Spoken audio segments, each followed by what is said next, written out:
جس طریقے سے پھر مسعود پزشکیان نے ایک معذرت بھی کی مختلف عرب ممالک سے، اور اس معذرت کو لے کر بہت عجیب و غریب قسم کے بیانات بھی دے رہے ہیں امریکی صدر، اور انہوں نے کہا کہ ہم دوبارہ عرب کنٹریز کو نشانہ نہیں بنائیں گے، لیکن شرط بھی رکھی اگر ان عرب ممالک سے ہم پہ حملہ نہیں ہوگا، ان کے ہاں موجود امریکی اڈوں سے ہم پہ حملہ نہیں ہوگا، تو پھر ظاہر ہے کہ ہم بھی جوابی کارروائی نہیں کریں گے۔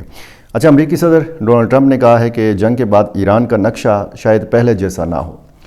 مشرق وسطیٰ پر حملوں سے متعلق معافی سرنڈر کے مترادف ہے۔ ایران کا بیان امریکہ اور دوست ممالک کی فتح انہوں نے قرار دیا ہے۔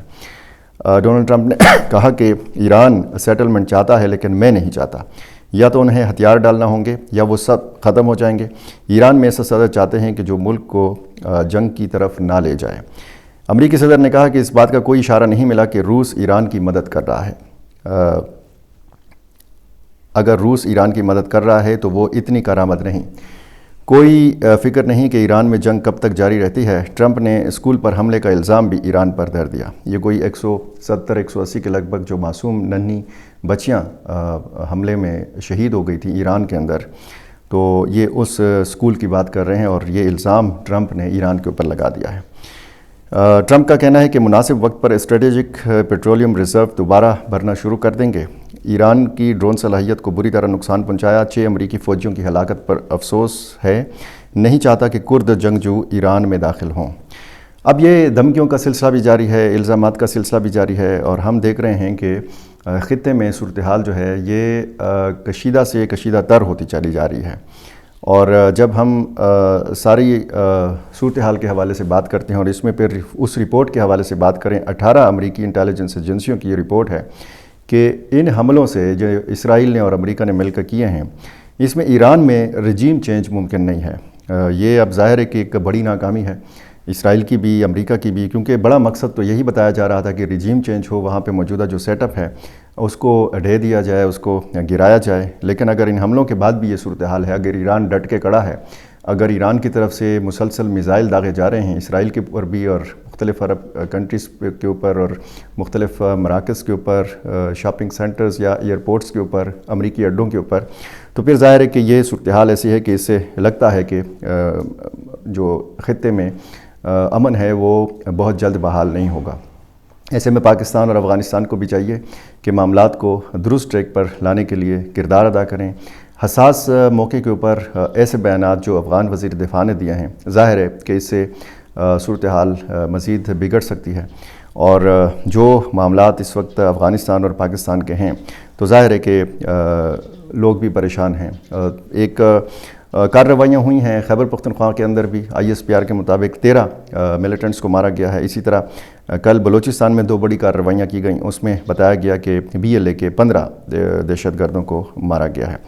تو یہ ساری صورتحال جب ہم دیکھتے ہیں، اور پھر اس میں جو امن و امان کی صورتحال ہے، جو سیکیورٹی کے معاملات ہیں، تو یہ روز بروز ہم دیکھ رہے ہیں کہ بگڑتے چلے جا رہے ہیں۔ اب اگر بلوچستان کے حوالے سے بات کریں، وہاں پہ اگلی مورچوں پر عسکری حکام جا رہے ہیں۔ Commander 12 corps lieutenant general Rahat Naseem Khan نے IGFC Balochistan north major general Atif Mujtaba کے ہمراہ پاک افغان سرحدی علاقوں کا جائزہ لیا۔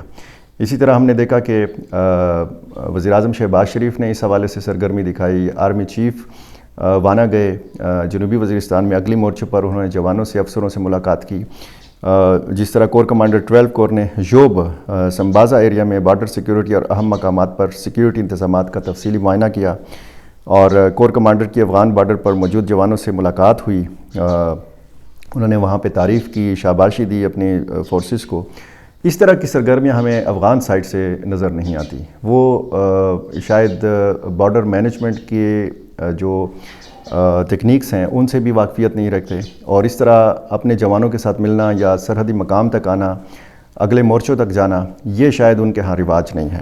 تو یہ صورتحال جو ہے ظاہر ہے کہ تشویشناک ہے، اور ہم یہ دیکھ رہے ہیں کہ اس وقت کچھ دوست ممالک ایسے ہیں کہ جو چاہتے ہیں کہ پاکستان اور افغانستان کے معاملات ٹھیک ہوں، لیکن جس طریقے سے میں نے آپ کو شروع میں کہا کہ پاکستان کا جسم ایک بار پھر زخمی ہے، یہاں پہ حملے ہو رہے ہیں، اور جیسے ایک الخندق عملیات کے نام سے TTP نے شروع کیا تھا، اب عملیات خیبر کے نام سے انہوں نے ایک نئی کارروائیوں کا آغاز کیا ہے۔ حافظ گل بہادر گروپ اور اتحاد المجاہدین کے لوگ جو ہیں یہ بھی سرگرم ہیں، جیسے میران شاہ میں ہوا، پھر لکی مروت میں، پھر ہم جنوبی وزیرستان میں دیکھ رہے ہیں، بنوں کے آس پاس کے جو حالات ہیں، تو معاملات کافی سنجیدگی کا تقاضا کرتے ہیں۔ ایسے ہی معاملات کے بارے میں جاننے کے لیے میرے ساتھ جڑے رہیے، اور میرے ساتھ جڑے رہنے کے لیے ضروری ہے کہ آپ نے میرا چینل سبسکرائب کیا ہو۔ مجھے اپنی رائے سے ضرور نوازا کیجیے۔ بہت شکریہ۔